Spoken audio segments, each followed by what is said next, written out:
Baik, teman-teman semua, kita lanjutkan pembahasan masih berkaitan dengan biaya kontrak. Pada pembahasan sebelumnya, kita sudah menyinggung tentang biaya inkremental, ya. Ya, biaya inkremental kesimpulannya adalah biaya yang memang dikeluarkan ketika kontrak berhasil dimenangi. Ya, ketika kontraknya kita gagal atau tendernya kalah, ya kita nggak akan keluar biaya tersebut. Contohnya adalah komisi penjualan.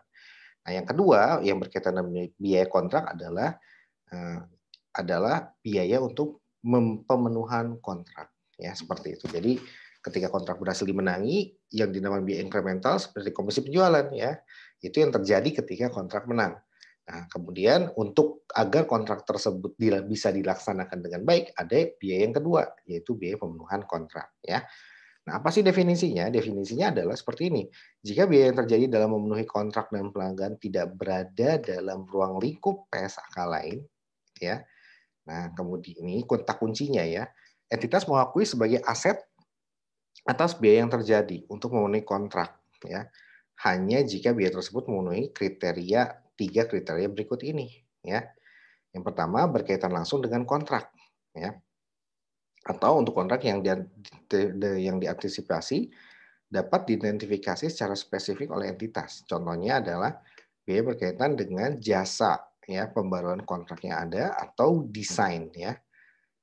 Desain aset untuk dialihkan dalam kontrak yang spesifik yang baru disetujui. Nah, intinya adalah dua dua biaya ini, ya, biaya berkaitan dengan pembaruan kontrak, ya, yang kedua biaya yang berkaitan untuk mendesain produk. Nah, itu berkaitan langsung dengan kontrak. Jadi, agar kontrak dengan pelanggan tersebut bisa kita eksekusi, kan kita menjual produk.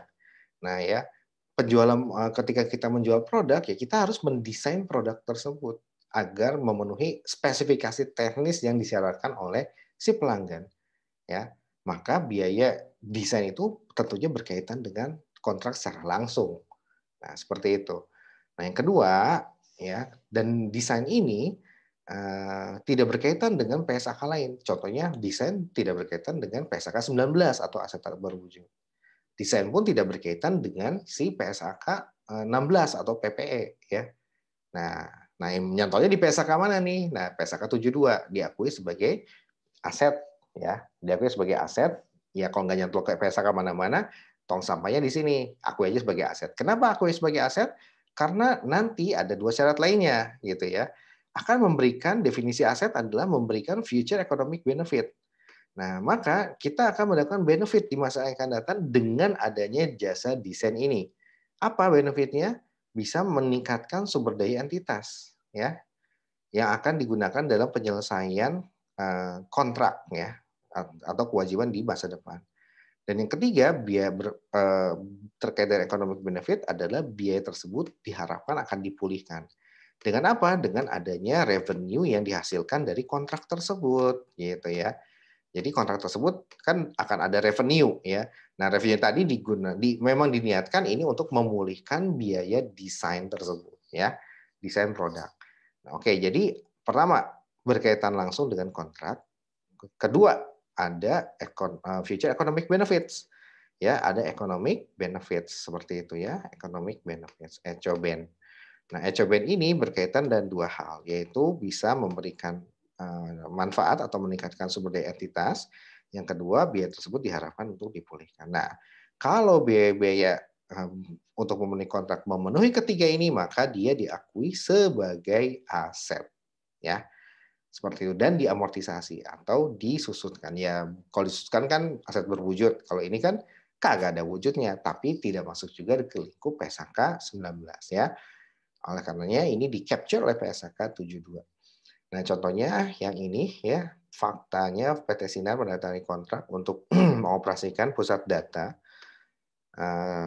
Pusdatin ya, Pusat Data Teknologi Informasi PT Delta ya selama 5 tahun. PT Star mengeluarkan jadi ini adalah untuk, operasionalisasi si data center ya. Nah, di Kementerian Keuangan juga saya pernah ada kasus kayak gini juga ya, tapi data center untuk recovery ya. Jadi ketika sistem Kementerian Keuangan blackout, maka dia akan masuk ke sistem recovery system di Balikpapan.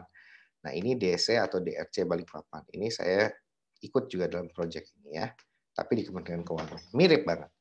Nah, oke, PT SAR mengeluarkan komisi sebesar 10.000 untuk mendapatkan kontrak tersebut. Sebelum melakukan layanan, PT STAR merancang dan membangun platform, ya. Komisi ini kan untuk penjualan lah ya.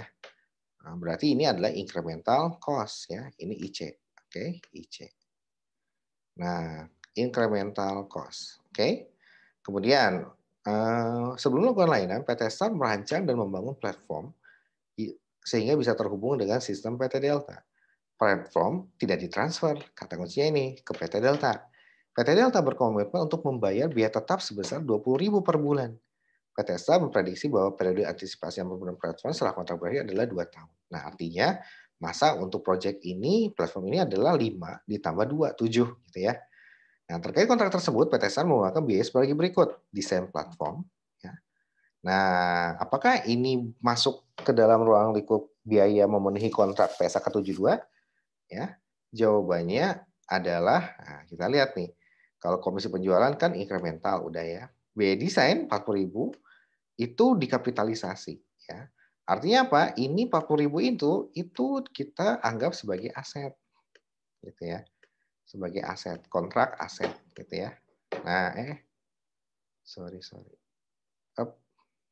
Ya, elah. Nah, jadi si biaya desain ini kita masukkan sebagai kontrak aset PSAK 72 ya. PSAK 72, oke.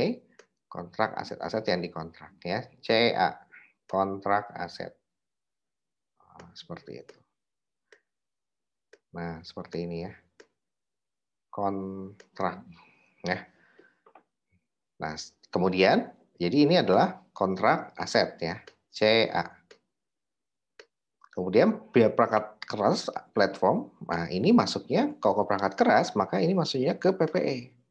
Ya, hardware ya kan. Equipment maksudnya.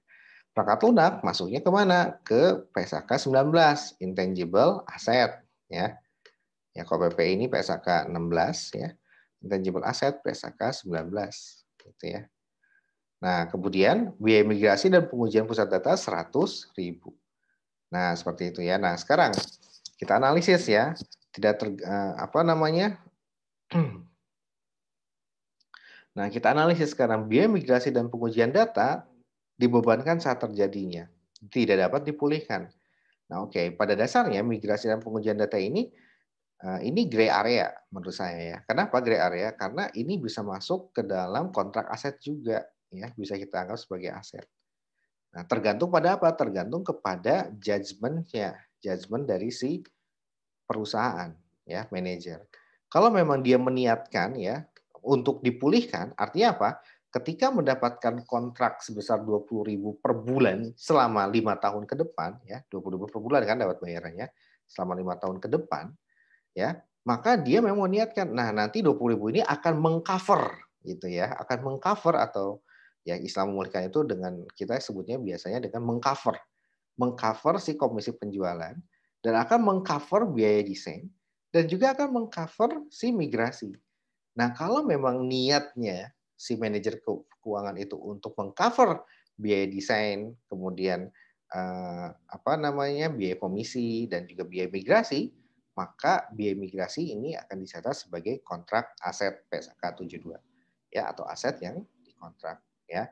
Tetapi kalau memang kita tidak meniatkan untuk memulihkan biaya migrasi ini, maka apa? Maka ya sudah, yang kita ini cukup dibebankan ya seperti jawabannya Pak Lutfi ini ya. Cukup dibebankan ya. Tapi kalau memang diniatkan untuk dipulihkan, maka kita catat sebagai kontrak aset ya. Nah, inilah yang dimaksud dengan kontrak aset di PSAK 72. Bukan dicatat sebagai expense, tapi dicatat sebagai aset. Nah, kalau dicatat sebagai aset, berarti akan memberikan economic benefit ya. Apa economic benefitnya? Ya ini platformnya menjadi bisa kita jalankan gitu ya. Seperti itu. Karena kan kita kontraknya dengan PT Delta untuk mengoperasionalkan pusat datanya ini ya, data centernya. Nah, kalau nggak ada platform ini kita nggak akan bisa ngerjain proyeknya gitu loh. Nah, seperti itu ya. Sehingga desain ini sangat penting. Migrasi sama pengujian juga sangat penting juga gitu ya. Cuman migrasi sama pengujian ini bisa dianggap sebagai expense doang gitu ya. Karena apa namanya mau proyeknya ada atau enggak, ini tetap dikeluarkan ya, seperti itu. Nah, tapi kalaupun dia ternyata spesifik, kalau proyeknya tidak tidak berhasil kita menangkan, maka tentunya tidak ada migrasi juga ya. Buat apa migrasi wong proyeknya nggak menang gitu. Nah, kalau gitu ini disputable, sebenarnya debatable ya. Debatable apakah dia dibebankan ataukah kita masukkan sebagai aset ya. Nah, makanya kembali ke judgement-nya tadi ya. Ukurannya adalah apakah dipulihkan atau tidak ya. Seperti itu ya. Memang dia incremental cost sifatnya mirip dan incremental cost. Hanya keluar ketika kontraknya menang. Kalau kontraknya nggak menang, migrasi nggak akan kita keluarin biayanya, seperti itu. Nah, tetapi ada syarat kedua, kalau memang diniatkan untuk dipulihkan dengan adanya eksekusi kontrak tersebut, maka biaya migrasi ini akan kita catat sebagai aset. Tapi kalau tidak diniatkan untuk dipulihkan, maka biaya migrasi kita catat sebagai beban. Gitu ya. Baik, saya pikir sudah jelas, semoga bisa bermanfaat. Kurang lebihnya saya mohon maaf. Terima kasih. Assalamualaikum warahmatullahi wabarakatuh. Dadah.